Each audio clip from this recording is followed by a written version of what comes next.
Sinasabi ko kanina, ito yung isang balita patungkol dyan sa DPWH budget. Oh, meron na tayong problema, corruption. Tapos, yung budget na pinopropose, corrupt pa rin. O, ibig sabihin, sino may problema? DPWH na naman? Sino may problema? Contractor na naman? Dito pa lang, oh, National Expenditure Program. NEP, pupunta yan sa Congress. Tapos hihimay-himayin ng Congress yan. Bawat ahensya ng gobyerno, Congress ang kumbaga kung ako ang sekretary ng DOH, yung budget ko na kailangan ko, iaano ko sa'yo. I-defend ko sa'yo. Ikaw ang bahala, i-approve mo, dadagdagan mo o babawasan mo. So nasa kapangyarihan ng mga congressman etong ano na to. Etong mga budgetan na to. Corrupt na nung nakaraan, nagpasa sila, corrupt na naman. Kanino ba galing yung NEP? Sabi nga ni ni Amy Marcos sa presidente, hindi daw. Yung NEP sa mga sekretary yun, kung magkano yung mga budget na hihingin nila. Dito lang sa DPWH, hindi ko lang alam kung yung budget ba na hinihingi nila, kasi ang alam ko, ang DPWH, meron yan silang mandato na proyekto bawat sa buong Pilipinas, mga kalsada and all. Pero ang alam ko, yung mga district projects na dahil sa kanila yun babagsak, nagsisimula yung paghingi ng pera niyan, pag-a-allocate ng budget dyan, dun mismo sa may-ari ng proyekto na yan, which is yung congressman. Oo, ngayon, ito si Vince Dizon, nung chinek daw niya, ang dami na namang anomalya. Pakinggan nyo. DPWH ang pagbabayad sa mga kontratistang sangkot sa Ghost Flood Control Projects. Sa gitna niyan, magulo ang pondo ng ahensya para sa 2026, kaya inaayos na ito ngayon. Nasa frontline ng balitang yan, si Rainiel Pawid. Imbes na bahang hinaharap ng Department of Public Works and Highways, abay naging budget na binahan ng anomalya. Sa halip na solusyon, nasadlak na ghost project. Sa halip na plano, nauwi sa gulo. Sa pagharap ni Public Works and Highways Secretary Vince Dizon sa House Appropriations Committee, bit-bit niya ang totoo, walang handang budget presentation. Bakit? Ayon sa kanya, nakalilito, magulo. To field their questions to the DPWH. Tagal ko po sa gobyerno, ako po ay na-overwhelm sa laki at sa gulo na nadatnan ko at nakikita ko sa loob ng Departamento ng Public Works and Highways. Hindi po ito magiging madaling proseso at hindi din po ito magiging mabilis na proseso. This will take time and... Yan ang maganda kay Vince Dizon. Meron kasi silang budget na pinopropose for their office. At doon sa mga proyekto na sila yung nag-i-initiate. Those are roads, those are renovations ng mga kung ano-ano.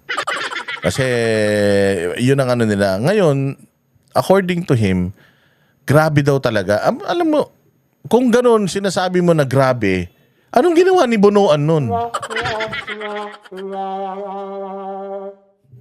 Ibig sabihin, si Bonoan, walang ginawa nun. Kung walang ginawa si Bonoan, putang ina, bakit hindi pa nakakulong ang hayop na yan? At kung ganyan ang sistema, siya mismo na-overwhelm. Kasi humawak na rin naman to ng mga opisina eh. Pero na-overwhelm siya sa gulo ng sistema sa DPWH. Eh, Diyos ko, hindi ba dapat itong DPWH, hawakan na muna to ng... Halimbawa, i-under nyo na to kay Bongbong. Baka maayos niya kasi yung DA siya nag-under nun, di ba? Kasi priority daw niya yung agrikultura na wala naman nangyari sa agrikultura. Pero sana Vince Dizon maayos mo yan. Kasi tsaka humingi ka ng tulong kay Mark Villar kasi galing si Mark Villar diyan eh. Ano yun yan? Kawawa talaga ang Pilipino kapag yung DPWH kasi wala na talaga, paatras tayo eh. Lahat ng mga bansa sa Asia paabanti eh, pataas eh. Mantakin mo pumunta si Bongbong Marcos sa Cambodia, humihingi siya ng suporta. Cambodia? Dati hindi nga yan makabalikat sa atin eh. Dahil malayong-malayo agwat natin dyan eh. Sila ang humihingi sa atin ng bagay. Mantakin mo ngayon, pumunta tayo doon para humingi ng suporta tungkol sa mga bagay-bagay. Ganyan tayo paatras. Tapos sinasabi ninyo na bagong Pilipinas. Bagong Pilipinas, nagbiyahe-biyahe siya para makilala Pilipinas. Ba't ganun? Palubog. Ito, buhay na patunay na kahit gaano natin pilitin na bugbugin yung mga kontraktor, ang problema talaga nasa DPWH at nagdun sa mga gumagawa ng budget. Sino yan? Yan, yung appropriation, si Martin Romualdez. Noong panahon ni Saldico, sila Kimbo, bakit hindi pinapatawag diyan sa mga pagdinig? Si Kimbo, si Romualdez, si Grace po. Kapal ng mukha mo, Grace po. Damay ka pala dyan, buwisit ka. Patahi-tahimik ka. Puting-puti yung damit mo, parang napakapuro mo. Yung pala, kasapakat kang hayop ka. Hindi mo na binigyan ng kahihiyan yung tatay mo. Walang Diyo. This will be a very, very difficult process. Halos wala po akong maintindihan sa gulo ng budget na nakikita ko. Sa panukalang 881 billion peso budget ng DPWH sa susunod na taon, halos 268 billion pesos para sa flood control. Pero eto ang problema, may mga proyektong hindi lang palpak kundi peke. Halimbawa itong proyekto ng SYMS Construction sa Baliwag, Bulacan. Pinuntahan pa ni Pangulong Bongbong Marcos. Ang sabi sa papel tapos na, pero sa aktwal, ni Bako walang bakas. Sa Bulacan naman may flood control project na 100% complete na raw. Pero kakasimula pa lang pala 3 linggo na ang nakalipas. Kaya naman pinahinto ni Dizon ang lahat ng bayad sa mga kontraktor na sangkot sa ganitong anomalya gaya ng Wawaw Builders at Sims Construction Trading. Naka-blacklist na ang mga yan. Para naman kay Nueva Ecija Representative Micaela Swansing, simple lang ang solusyon. Ayusin ang basehan ng mga proyektong pinoponduhan. Sabi niya tanging mga flood control project lang na nasa red zone o high-risk flood areas ang dapat ponduhan. Kailangan po nating tiyakin, lahat po tayo na narito ngayong araw, kailangan po nating tiyakin na bawat sentimo na ating pong ipagkakatiwala. Ulul! Yan ang mga ahas. Yan na naman. Nangangako na naman yung mga ahas. Oo, pag naniwala na naman kayo, tutuklawin na naman kayo niyan. Walang iya, Sa DPWH ay mapupunta lamang sa mga proyekto at mga lugar na talagang kinakailangan. Sabi ng ilan pang mambaba, Gago. Alam mo, gumawa ka flood control sa dagat. Ang ina nyo, kayo nag-identify eh. Simulan nyo sa mga sarili nyo, nagsermong ka pa. atas dapat ang mga proyekto nakabase sa siyensya, hindi sa pangangailangan sa politika. Gaya na lang ng mga kalsada ang okay naman pero sinisira saka aayusin ulit. Ang dami pong mga kalsada na sementado na, ginigiba. Tumawa kayo kasi I'm sure you agree with that. Ginigiba tapos sinisemento uli. Samantalang tuwing nakikita namin yung kami sa probinsya namin. Tama po yun. Natawa po talaga ako doon dahil tayo naman po bumabiyahe all over at nakikita din po natin yun gagi-gagi. No? Kailangan po ibalik ang local participation. Local participation. Di nagkaroon pa ng participation sa pera yung mga local. Imbis na sinisisi natin, mga congressman, masisisi na, kasama na sa sisihan yung mga mayor. Diyos ko po. Hindi, ang mayor kasi may sarili silang budget para sa mga proyekto na sarili nila eh. Hindi ba? Kasi executive ang executive ang mga local government eh. Alam ba, pwede kang mag-utos. Gusto kong ipagawa tong kalsada na to, babudgetan ko. Aside from aside from yung mga budget ng distrito. Kasi yung budget ng distrito, congressman naman yun. Hihingi naman ng coordination yung may-ari ng project doon sa gobyerno ng lokal. Tapos yung lokal, hahanapan niya naman kung bibigyan niya ng permiso, tapos bubuwisan niya yung mga yon para kumita rin siya ron. Ganun yun. Ito sa mga proyekto natin. Para tama ho kayo kung ano po ang kailangan ng probinsya, ng syudad, ng municipality. Pero maganda yun. Maganda yung rekomendasyon manggaling sa mayor local para alam niya kung ano yung mga kailangan nila. Halimbawa, tayo na wala namang biyahe ng bus dito. Patayo tayo ng istasyon ng bus. Di ba? Wala namang... Ayun yan. Paano nagkaroon ng waiting shed dito sa ibabaw ng bundok? Wala namang bumabiyahe dito ng tricycle.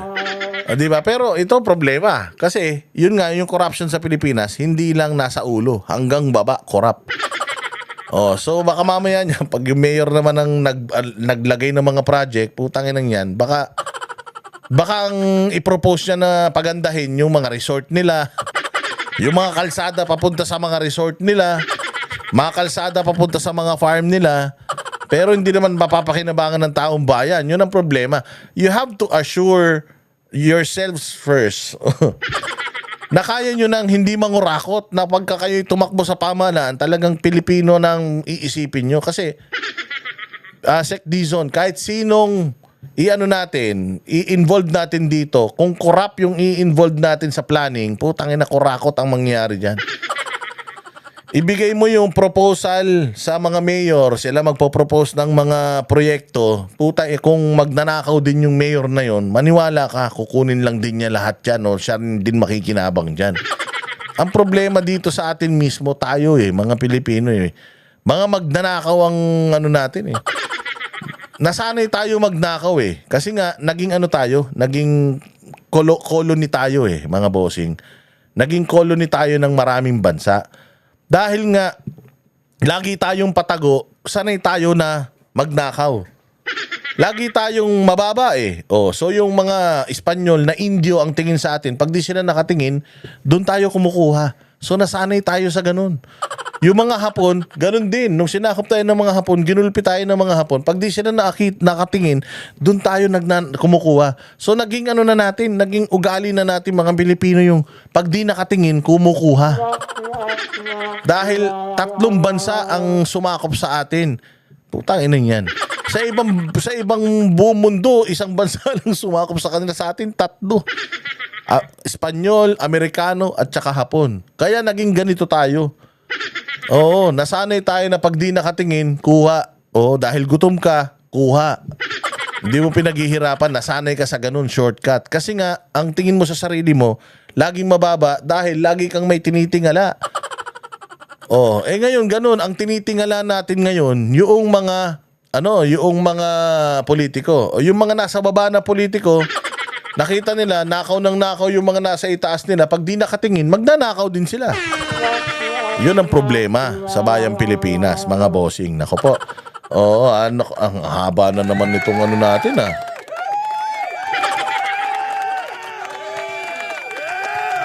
Ito, yung sinasabi naman din natin kanina na napasok na tayo ng mga komunista. Ito na, yung balita na yan.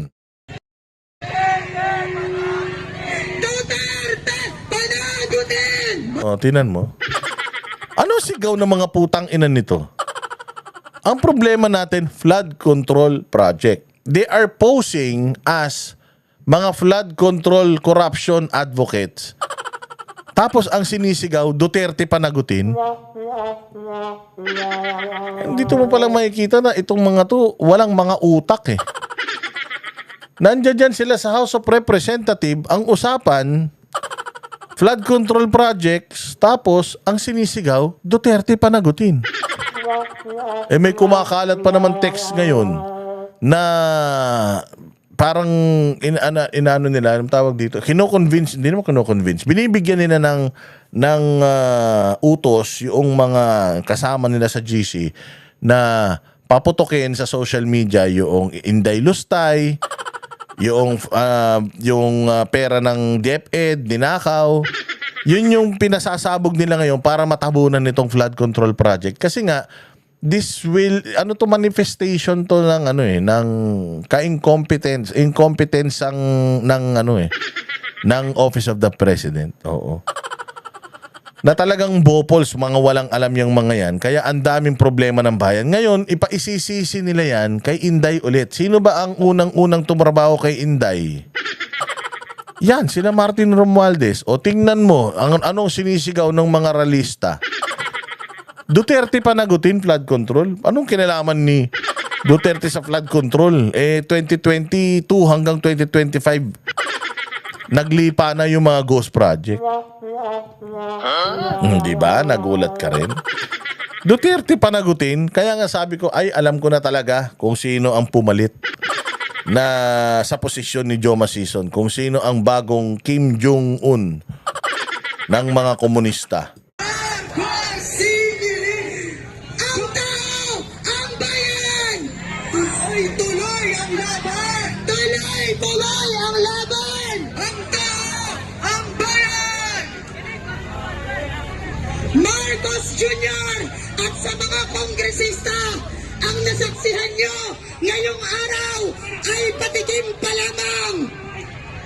Patikim pa lang daw. Ibig sabihin, palakas sila ng palakas. Nung panahon ni Pangulong Duterte, wala na to eh.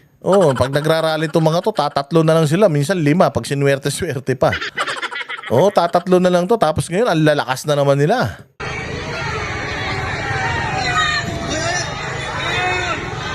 Mga kasama, sinsinin natin ang ating hanap! Korap na kongresista! Iko lang! Iko lang! Iko lang! Iko lang! Korap na kongresista! Servisyo sa tao! Huwag gawing negosyo! Mga kasama, sinsinin ang ating hanap! Ang ating hanap! Sige lang! Mga kasama, huwag yung mga sinsinin ang hanap! Nakunin ang ating mga kasama! Mga kasama! Ngayong linis! Nasasabi natin kung sino ang tunay na pinaprotektahan ng kapulisan para sabihin ng sambayan ng Pilipino sa mga pulis, hindi kami ang magnanakaw, hindi kami ang kriminal. Kung may dapat kayong hulihin, walang iba kundi ang kongresista na nagpulsa ng milyon-milyon. Walang iba kundi si Marcos Jr. na nagpulsa ng bilyones. Si Marcos lang ang binabanggit nyo. Samantalang ano naman yan, group effort yan. Ba't si Martin Romualdez hindi nababanggit, no?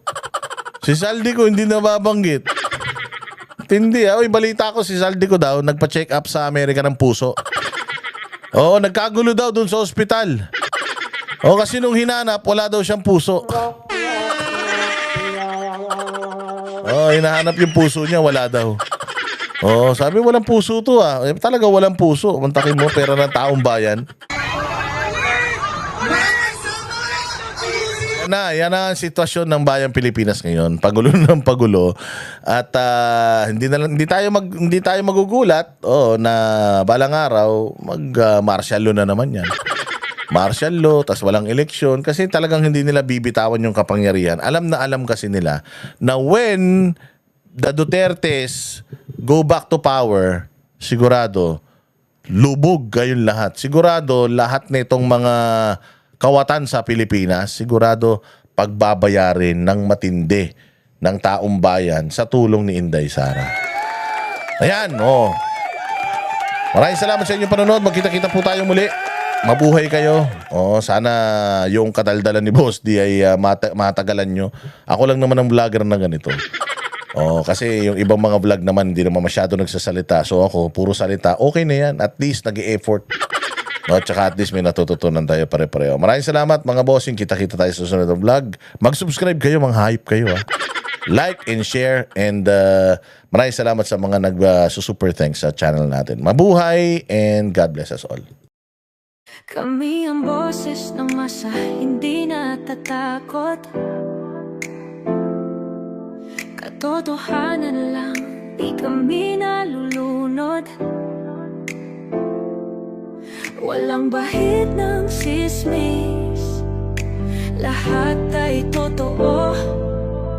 Kahit sino ka pa, pag mali ka babanatan ka. Walang pinipili kulay, wala kaming kinikilingan.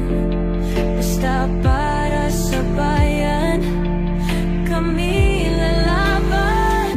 Pag tama palakpakan, pag mali banatan.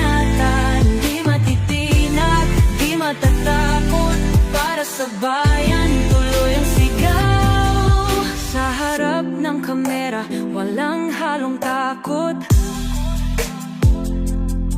Mga baluktot, lahat kayo'y tutumba.